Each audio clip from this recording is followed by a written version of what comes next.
Script है क्या? Hello guys, welcome back to my channel code reader channel में आप सबका स्वागत है। और आज हम लोग देखने जा रहे हैं एक्मा स्क्रिप्ट। तो ये एक्मा स्क्रिप्ट है क्या? अगर आपने जावास्क्रिप्ट पढ़ी है तो आपने डेफिनेटली ये टर्म कहीं ना कहीं जरूर सुना होगा, एक्मा स्क्रिप्ट। और अगर नहीं सुना है तो मैं यही कहूंगा कि ये वीडियो तब तो आपके लिए और भी ज्यादा इंपॉर्टेंट हो जाता है, क्योंकि इंटरव्यू पॉइंट ऑफ व्यू से अगर आप जावास्क्रिप्ट में अगर लेट से फील्ड बनाना चाहते हो तो इंटरव्यू पॉइंट ऑफ व्यू से ये टर्म एक्मा स्क्रिप्ट काफी ज्यादा इंपॉर्टेंट है और इंटरव्यूज में काफी बार पूछा भी गया है। तो आइए देखते हैं क्या होता है एक्मा स्क्रिप्ट। तो एक्मा स्क्रिप्ट को समझने के लिए हमें सुननी होगी एक स्टोरी, और ये स्टोरी है काफ़ी पुरानी बट काफ़ी ज़्यादा इंटरेस्टिंग। ये स्टोरी है 1995 की। जी हाँ, ये उन दिनों की बातें हैं। 1995 की अगर हम बात करें तो 1995 में कई तरह के ब्राउज़र थे मार्केट में।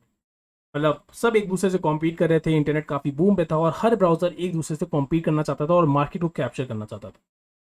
बट 1995 में हुआ क्या, 1995 में नेटस्केप कम्युनिकेशन करके कंपनी थी, उन्होंने एक नेटस्केप ब्राउज़र को इंट्रोड्यूस किया।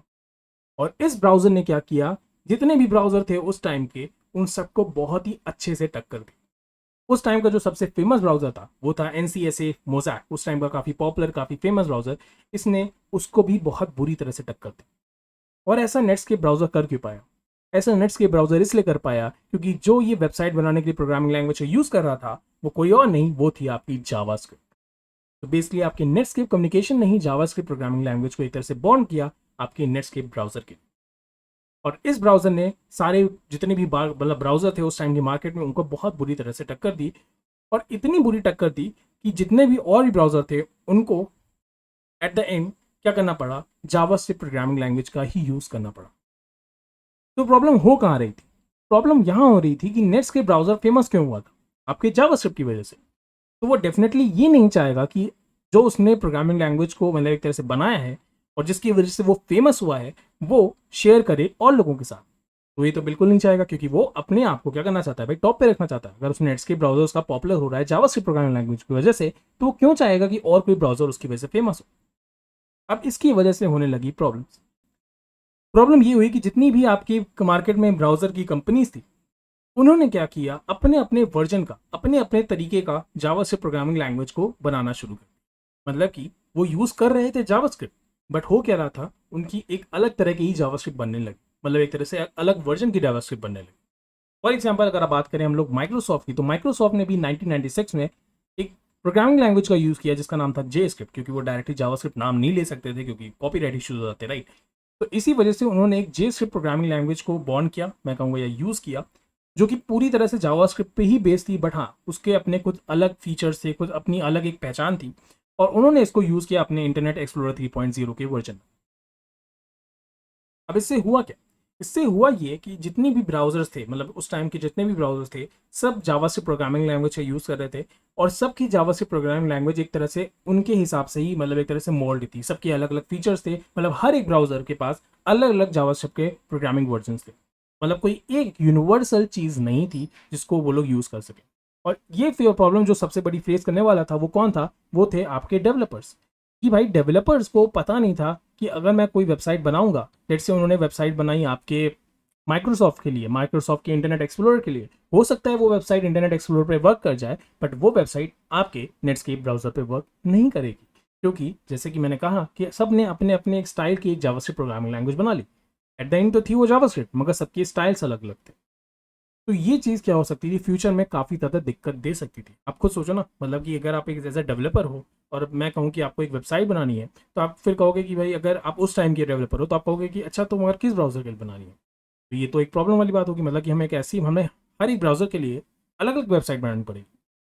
तो इस प्रॉब्लम का सोल्यूशन क्या था? इस प्रॉब्लम का सोल्यूशन था आपका एक्मास्क्रिप्ट, कि एक स्टैंडर्ड क्रिएट किया जाए, मतलब एक ऐसा स्ट्रक्चर क्रिएट किया जाए जो हर एक ब्राउज़र फॉलो करे। और इसी स्टैंडर्ड का नाम था आपके एक्मास्क्रिप्ट। अब इसका नाम एक्मास्क्रिप्ट क्यों पड़ा? इसका नाम एक्मास्क्रिप्ट इसलिए पड़ा क्योंकि इसको एक्मा इंटरनेशनल जो कि एक कंपनी है उन्होंने ये बनाया था। ये एक एक्चुअली में एक ऑर्गेनाइजेशन है जो कि स्टैंडर्ड्स बनाती है। आप इसके बारे में रिसर्च कर सकते हैं, आपको काफ़ी ज़्यादा इसके बारे में नेट पे इन्फॉर्मेशन मिल जाएगी। क्योंकि इन्होंने ही एक्मास्क्रिप्ट स्टैंडर्ड को बॉन्ड किया, एक मतलब जावास्क्रिप्ट को एक स्टैंडर्ड एक स्ट्रक्चर दिया कि हाँ ये एक ऐसा जावास्क्रिप्ट का प्रोग्रामिंग लैंग्वेज है जो कि हर इंसान फॉलो करेगा, हर एक ब्राउजर फॉलो करेगा। तो इन्होंने इस तरह का कुछ स्टैंडर्ड दिया और इसके लिए इन्होंने यूज़ किया एक्मा 262 स्टैंडर्ड। और यहीं से आपका एक्मा स्क्रिप्ट बॉर्न हुआ। तो अगर आप ECMAScript कहें या आप जावास्क्रिप्ट कहें तो बात वही है। एक्चुअली में ECMAScript एक तरह से आप समझ सकते हैं एक सबसेट है जावास्क्रिप्ट का, जिसको देखते हुए मतलब जिसका यूज़ करके एक तरह से जावास्क्रिप्ट बनी है, मतलब एक स्टैंडर्ड जावास्क्रिप्ट प्रोग्रामिंग लैंग्वेज बनी है जो कि हर एक ब्राउज़र पे एक जैसी है। मतलब आपको हर ब्राउज़र के लिए आपको अलग अलग वेबसाइट नहीं बनानी है, आप सिंपली एक वेबसाइट बनाओ और वो हर ब्राउज़र पे वर्क कर पाएगी, क्योंकि अब एक स्टैंडर्ड क्रिएट हो चुका है। और इसी ECMAScript स्टैंडर्ड के थ्रू डिफरेंट ECMAScript की प्रोग्रामिंग लैंग्वेज है। जैसे आपका ECMAScript 3 हो गया, आपका ECMAScript 5 हो गया, 6 हो गया, 7 हो गया, 8 हो गया, 9 हो गया। अब इन सब में डिफरेंस क्या है? डिफरेंस यही है कि जैसे ही नया वर्जन आता है, जैसे कि हर एक नया वर्जन डेफिनेटली पहले वाले वर्जन से ज़्यादा अच्छा होता है, कुछ नए फीचर्स इंट्रोड्यूस करता है। तो इसीलिए इतने सारे अभी तक आप ECMAScript E6 ES5 ES7 इस तरह के आपने नाम सुने होंगे, तो वो बेसिकली यहीं से आ रहे हैं। तो यही है बेसिकली आपका ECMAScript। तो आई होप आपको ये वीडियो अच्छा लगा होगा। काफ़ी मेहनत लगी मुझे ये वीडियो बनाने में, तो प्लीज़ इसको लाइक करना बिल्कुल मत भूलिएगा, मुझे काफ़ी ज़्यादा अच्छा लगेगा। अगर आप मेरे चैनल पे नए हैं तो उसको सब्सक्राइब करना बिल्कुल मत भूलिएगा।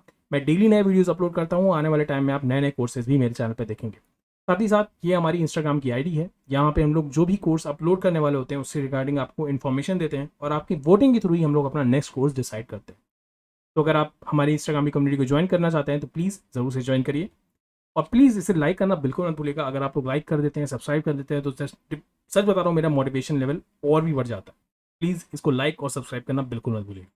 तो मिलते हैं हम लोग नेक्स्ट वीडियो में, तब तक के लिए बाय बाय।